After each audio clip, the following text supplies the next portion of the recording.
ये सवाल अक्सर आपने देखा होगा कि मैक्सिमम ऑप्शन तरीके से आता तो है, लेकिन इसको कभी कभी क्या होता है कि अगर आप इसे सिस्टमेटिक तरीके से सॉल्व करेंगे तो काफ़ी टाइम लगेगा। ठीक है, मैं इसको देखो ऑप्शन से करने की सोचेंगे कि इस सवाल को जब भी आप देखेंगे, जब भी इस कैटेगरी के जो भी सवाल आपको मिलेंगे उसको हम लोग ऑप्शन से कैसे ख़त्म करेंगे, बिल्कुल ऑप्शन से। देखो एक ही आप देखेंगे, यहाँ पूछ के आ रहा है कि एक त्रिभुज है ABC जिसमें S minus A, S minus B और S माइनस C इक्वल दे रखा है। ये इक्वल है यहाँ पे, ठीक है, ये इक्वल होगा यहाँ 11:8:7, जहाँ S एक अर्धपरिमाप है तथा भुजाएं A, B, C है। इसका मतलब ये है कि एक भुजा, एक कोई ट्रायंगल है, कोई एक ट्रायंगल इस तरीके से है जिसकी भुजाएं दे रखी होंगी A, B और C। तो हम जानते हैं पेरीमीटर कितना होता है, A plus B plus C, तीनों भुजाओं का योग कितना होता है, पेरीमीटर बोलते हैं तीनों भुजाओं के योगफल को, और सेमी पेरीमीटर आधा होता है। तो A plus B plus C भाई कितना हो जाएगा, 2 हो जाएगा। तो इस S का मान दे रखा है। अब देखो इसको करेंगे कैसे, जब अब इसमें पूछा है A, तो जब आपसे A पूछे A, तो आप देखेंगे A जो है ये पहले वाले अनुपात में बात कर रहा है, यानी पहले वाले अनुपात को हम छोड़ देंगे क्योंकि यहाँ पे S माइनस A है या S माइनस B है या S माइनस C है।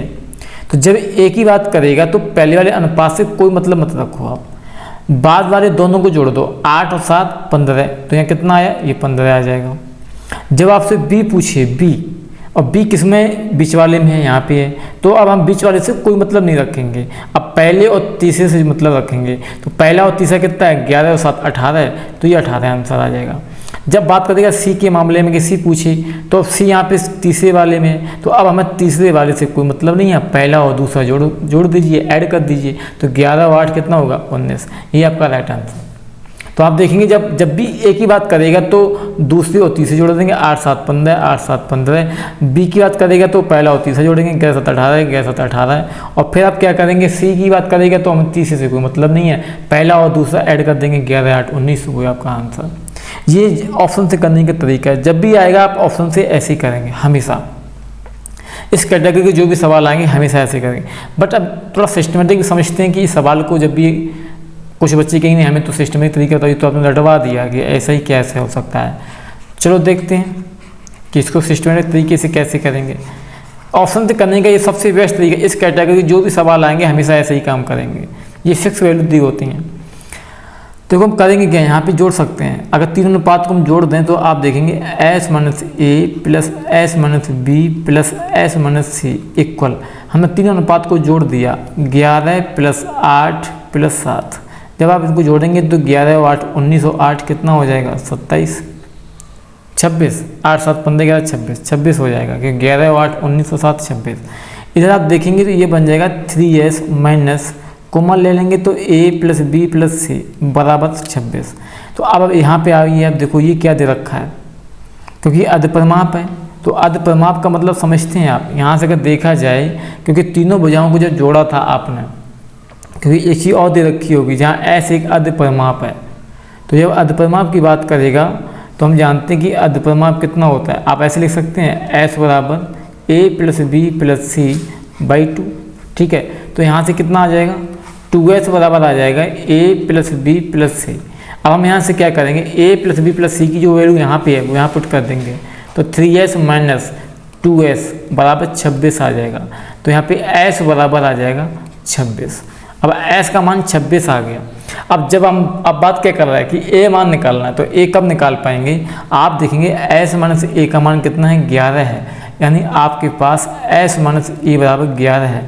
तो यहाँ से S का मान पुट कर देंगे, 26 माइनस A बराबर 11, तो 26 माइनस 11 बराबर A, और 26 में से 11 जाएंगे तो कितना आएगा, 15, और यही एक ही मान है।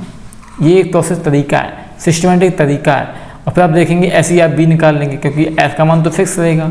S तो आपने निकाल लिया, कितना है 13, वो 26 है। अब ये वैल्यू उठा के आप यहाँ पे पुट कर सकते हैं। आप देखेंगे B की बात करेंगे तो B यहाँ पे कितना दे रखा है अनुपात में, S माइनस B बराबर दे रखा है 8, तो आप लिखेंगे S माइनस B बराबर 8। तो यहाँ से B बराबर आ जाएगा S माइनस 8, और S का मान आपके पास 26 है, माइनस 8 करेंगे तो कितना आएगा 18, यानी B का मान आ गया 18। देखो B का मान 18 है, फिर आप देखेंगे सी निकालना है, तो सी एस माइनस सी बराबर कितना है 7, तो यहाँ पे सी बराबर आ जाएगा एस माइनस 7 और एस का मान 26 है, 26 में 7 जाएंगे तो कितना बचेगा 19, वही आपका 19 है। तो सिस्टमेटिक तरीके से हम क्यों करें, जब पता है यही आना है, कल को यहाँ ऐसा हो जाए, कल को इस सवाल को थोड़ा भी अगर वो बदलना चाहे, वो इस तरीके से करना चाहे कि यहाँ पे दे दे इस जगह पे 11 की जगह पे 8, यहाँ 9 दे दे, यहाँ 6 दे दे, तो अब ए निकालने की बात करेंगे तो क्या करेंगे 9 और 6 15, बी निकालने की बात करें तो 9 से हमें कोई मतलब नहीं है, 8 और 6 14, सी बात करेगा तो 6 से कोई मतलब नहीं है, 9 8 17, ये आपका राइट आंसर है। तो आज ये सवाल बड़ा अच्छा लगा था, मैंने कहा इसको ऑप्शन से कैसे करेंगे, इसे ऑप्शन से ऐसे ही करना पड़ेगा और बहुत तरीके से, जैसे ही आपने देखा वैसे ही क्लिक करो। ए पूछे ए से कोई मतलब नहीं है, दूसरा और तीसरा जोड़ दो, जब बी पूछे तो पहला और तीसरा जोड़ दो, जब सी पूछे तो पहला और सेकंड जोड़ दो, बस अनुपात निकल के आ जाएगा। आज के लिए इतना है।